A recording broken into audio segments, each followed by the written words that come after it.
Olá, meninas, tudo bem? Vamos lá. Então, eu vou colocar aqui esse slide, que inclusive eu já trabalhei com vocês em outro momento, em uma aula, certo? Como nós estamos revisando os conteúdos para a prova, então eu vou revisar aqui o primeiro conteúdo de literatura que nós estudamos. Vocês olhem aí no livro didático de vocês tem. É o trovadorismo, vocês lembram bem direitinho que isso eu expliquei muito, tem muita coisa no livro didático de vocês que vocês podem estudar por ele, certo? E tem essa explicação assim. Então, toda escola literária, até chegar no modernismo, mas ainda está muito distante de vocês chegarem nessa escola literária, né? Porque vocês estão no primeiro ano, então estão nas primeiras escolas literárias. Então, as primeiras escolas literárias, né, que nós temos como base em nosso Brasil, em nosso país, elas são oriundas da Europa, né? Então, toda referência literária nossa, ela primeiro veio da Europa. Então, ela tem o seu traçado, tem a sua particularidade brasileira, tem o seu encaixe brasileiro, tem o seu olhar brasileiro, mas primeiro nós estudamos o que era que a Europa tinha sobre essas escolas literárias. E isso não acontece só com o trovadorismo. Vocês também viram isso no humanismo e viram isso também no classicismo, que serão os assuntos da avaliação. Então, o trovadorismo é chamado de trovadorismo o primeiro movimento artístico que se deu, olha aí o que eu disse a vocês, na poesia europeia, sobretudo a partir dos séculos XI e XII. Então, o que é que marca essa produção da poesia do trovadorismo? As cantigas líricas e as sátiras, escritas por trovadores que dão nome ao movimento. Era um híbrido entre a poética e a poesia, a poética e a música. Nós vimos que a lira ela era muito comum no percurso na vivência dessa escola literária, o trovadorismo. Então, eles faziam muito uso da lira, né? Então, tinha muita música. Então, os trovadores, eles eram esses amantes, eles faziam essas poesias, e aí era muito comum, né, eles se apresentarem nas praças, né, em momentos onde os reis colocavam eles para se apresentar, né? Então, nas praças, então era muito comum isso ter a sua melodia, né, ser uma música. Acompanhado de instrumentos, olha aí, musicais e de dança. Os trovadores viajavam entoando suas cantigas. Foi um dos gêneros literários mais populares na Idade Média, ao lado das novelas de cavalaria, expressão da prosa no período. Então, vocês entenderam até aí que foi o que eu já expliquei, né? Mas tudo bem, se alguém tiver dúvida, me pergunta, tá bom? Lá no meu WhatsApp. Então, era muito comum essas novelas de cavalaria, né? Que no caso se apresentava em quê? Na prosa. As cantigas, elas eram poesias e músicas. Já as novelas, né, de cavalaria, era uma expressão que ela era em prosa. Então, ela era um pouco mais longa, certo? Então, aí sim se apresentavam nas praças, nos lugares que hoje em dia a gente chama de teatro, né? Então, eles tinham um destaque, a população ela gostava de assistir nessas novelas de cavalaria. Então, na poesia do trovadorismo, você tem as músicas e as poesias. Já na prosa, né, que não tem a rima, né, é uma história mais contada, ela é um pouco mais livre, porque ela necessariamente não é metrificada. Os versos não são metrificados, necessariamente não são versos, né? Você tinha o que na prosa? As novelas de cavalaria. O trovadorismo desenvolveu-se durante o período medieval, principalmente a partir do século XII. Na época não existiam os estados nacionais. A Europa, né, ela era dividida em feudos, que eram as grandes propriedades controladas pelos seus suceranos. O valor na Idade Média não era fundado no dinheiro, mas na posse territorial. Então, quem tinha mais terra tinha mais o quê? Mais poderes. Por esse motivo, o cotidiano medieval era marcado por muitas guerras, batalhas e invasões, com o intuito de conquista de território. Então, isso aqui é a parte histórica, né? Todo movimento literário, toda escola literária, ela parte de uma insatisfação social, a sociedade ela não está satisfeita e aí ela começa a clamar por essa liberdade, e no trovadorismo não foi diferente. O sistema que regia, o contexto, como era que a sociedade dela estava naquele momento, você tinha aí a posição dos feudos, né? Dos feudos, era as terras, elas elas tinham posses, né? As pessoas, os feudos, eles tomavam conta disso ali, e aí, quanto mais terra você tivesse, mais poder você tinha. E aí essa busca por esse poder, por mais terras, por mandar, nisso tudo, a ganância, né? Faz muito tempo, né? Desde que o mundo é mundo, que o homem é homem, que a ganância ela está no conduzir desse homem, né? Dessa sociedade. Então, quanto mais se tem, mais se quer. E aí na literatura não foi diferente. Estabeleceu-se, então, uma relação de sucerania e vassalagem, né? Submissão, né? Vassalagem é você ser totalmente submisso. O sucerano era o senhor do feudo, precursor da nobreza europeia, oferecia proteção aos seus vassalos que, em troca, produziam os bens de consumo, cultivavam, fiavam, forjavam as armas.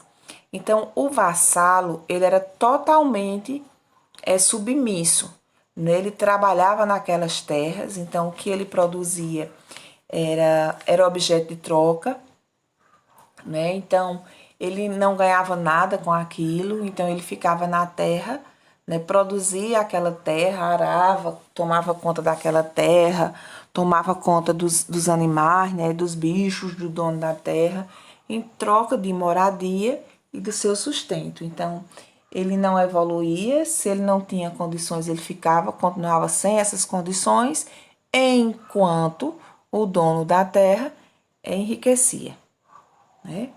As características do trovadorismo, vamos ver quais são, só relembrando o que eu já disse. As obras do trovadorismo são chamadas de cantigas, pois eram escritas para serem declamadas. Não havia cultura do livro na Idade Média. A população em geral, a grande massa, ela era analfabeta, então ela só gostava de ouvir, né? E ainda não havia sido inventado o livro impresso. Então, tudo era memorizado, minha gente. Como não existia a cultura do livro, era a oralidade, né? As pessoas elas eram analfabetas, então era a oralidade, a capacidade de ouvir e a partir dali saber contar, produzir, reproduzir. E frequentemente eram acompanhados de instrumentos musicais, como eu já expliquei, a lira, a flauta e a viola. Enquanto o compositor, que era a pessoa que produzia de origem, né, a obra, ele era chamado de trovador, o músico era chamado de menestrel, porque ele tinha outra habilidade. O trovador era aquele que compunha, né, a parte escrita, que não era escrita porque eles eram analfabetos, mas ele memorizava, ele criava, e era aquele que era o declamador. O trovador ele era o declamador, mas ele não tocava, né? Quem tocava era o menestrel.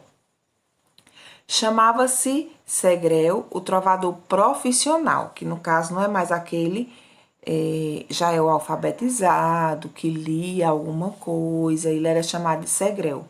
Cavaleiro que ia de corte em corte divulgando suas cantigas, o cavaleiro, né? Que ia de corte em corte divulgando suas cantigas em troca de dinheiro. Então, vocês estão vendo que aí existia uma hierarquia, né? Uma divisão. Havia ainda o jogral, cantor de origem popular que interpretava as cantigas de outrem, que eram de outras pessoas, não eram dele, e compunha as suas próprias. As labadeiras e soldadeiras eram as dançarinas e cantoras, que também acompanhavam nas apresentações e dramatizações das cantigas. O trovadorismo foi um movimento itinerante, isto é, Os grupos de trovadores e menestréis viajavam pelas cortes, burgos, feudos, divulgando as suas composições e propagando suas ideias, certo? Com um comportamento amoroso esperado pelo cavalheiro apaixonado. Então, o amor é o dos sistemas centrais, né? O principal. É o eixo condutor das... E aí, isso aí que vocês precisam estudar muito, que é o que vai cair na prova. Que são as cantigas de amor, as cantigas de amigo, e nós temos também as cantigas de maldizer e de escárnio. Né? Vocês lembram quando eu falava desse coito, desse amor submisso, idealizado, né? Era comum o tema ser a coita, né, que era a dor do amor, era o trovador apaixonado, que sente no corpo a não realização amorosa. Daí a origem da palavra coitado, né, que nasceu no trovadorismo, justamente por essa coita amorosa. Esse trovador sente no corpo dele as dores por esse não amor correspondido. Então, esta dor é tão forte que deu origem ao que nós chamamos hoje de coitado. Os trovadores escreveram ainda outros tipos de cantiga, as cantigas de escárnio e de maldizer, dedicadas a satirizar e ridicularizar aquelas figuras que eram consideradas pessoas que tinham alguma limitação, que eram de certa maneira excluídas, então elas também viravam alvo de sátira, né? De faziam as pessoas rirem, né? Por conta disso, elas eram ridicularizadas, elas eram expostas e ridicularizadas. É comum que haja o paralelismo nas cantigas. Cada ideia desenvolveu-se a cada duas estrofes, ou na verdade, cobras. A nomenclatura da época era diferente. As estrofes chamavam-se de cobras e o verso se chamava palavra. Isso não implica muita coisa, não, certo? O que é interessante vocês relembrarem e lerem no livro é isso, né? Os tipos de cantiga, qual era a essência, né, do trovadorismo, os exemplos que vocês têm de cantigas de amor, de maldizer. Lembrem de olhar lá como era a questão da figura feminina, né? Que eles sempre era um objeto de desejo, mas que não era tão claramente exposto, né? Utilizavam aquela questão do nome do amigo, figuras masculinas, né, em vez de femininas, enfim, dê uma olhadinha, estudem, eu espero ter ajudado no trovadorismo. Ô, minha gente, só para dar uma continuidade aqui, para vocês não se perderem nos estudos. Então, eu gravei agora sobre o trovadorismo, aí vocês também irão estudar humanismo e classicismo, certo? São esses os três conteúdos da avaliação: trovadorismo, humanismo e classicismo.